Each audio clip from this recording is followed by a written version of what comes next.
Hey guys, it's Bria, and this is video 2 of a trilogy I'm filming today, and this one I'm talking about food and my experience with food on the Appalachian Trail, and my experience after the trail with food. Speaking of food, I'm really hungry and I don't know what I'm going to have for dinner, but it's probably going to be vegetables and beans and rice, because that's all we have in the house.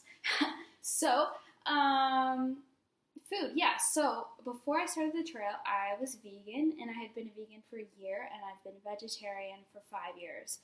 So I wasn't sure if I was going to stay vegan on the trail, so I kind of set myself up to where if I wanted to stay vegan, I could, but if I wanted to veer off, it wouldn't be that big of a deal. And I knew that I would know if I should stay vegan or start eating some animal products.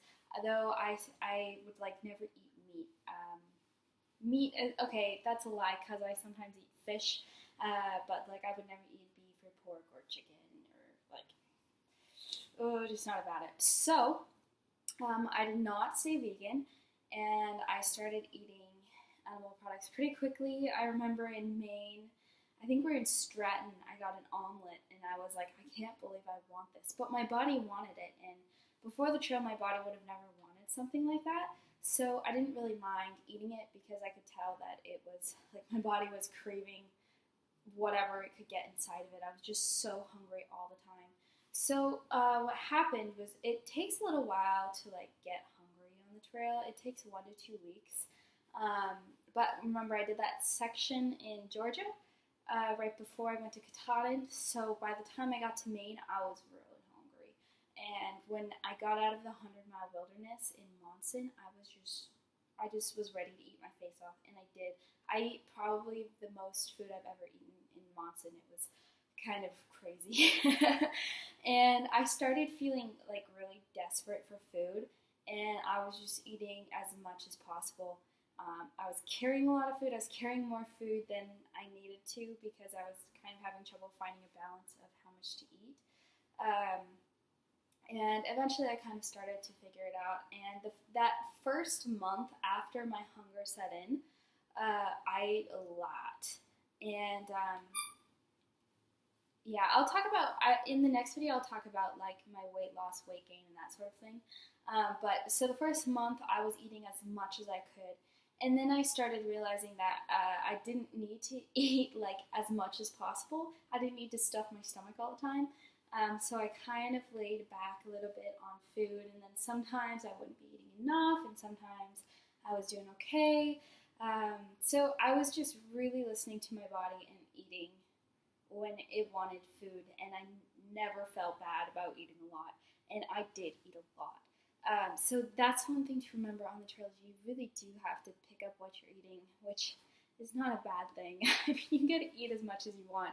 When we were in town, I remember I would just stuff myself and feel so good about it.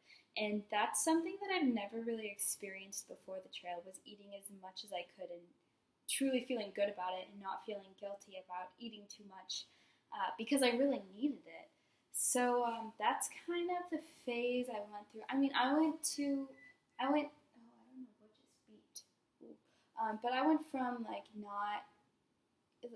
not wanting any animal products to craving chocolate milk and donuts. I would go into town and buy chocolate milk and donuts, which I know. Hey, easy buddy, you want to say hi to this video?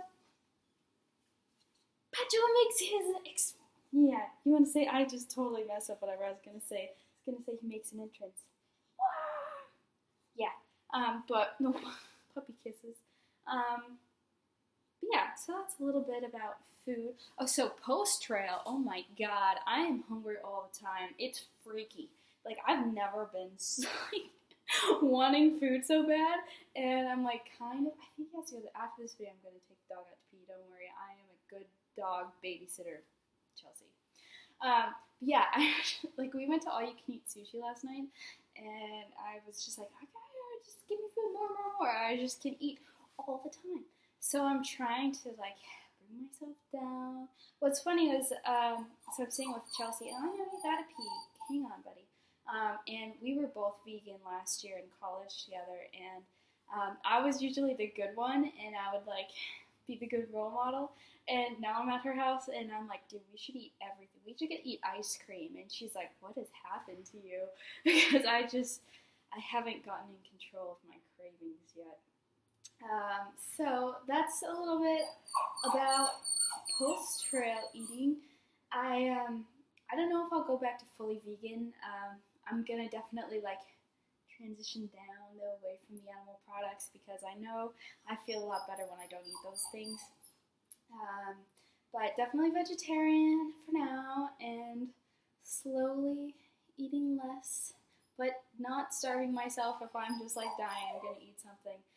But that's a little bit about my food journey. And if you guys have any questions, please feel free to message me below or ask any questions or whatever, because I get the vegan thing, I get the vegetarian thing, I get the eat everything you can see thing. I really do get it. So yeah, feel free to ask me any questions. And I hope if you decide to hike the trail, you enjoy your food, because food is such a big part of life.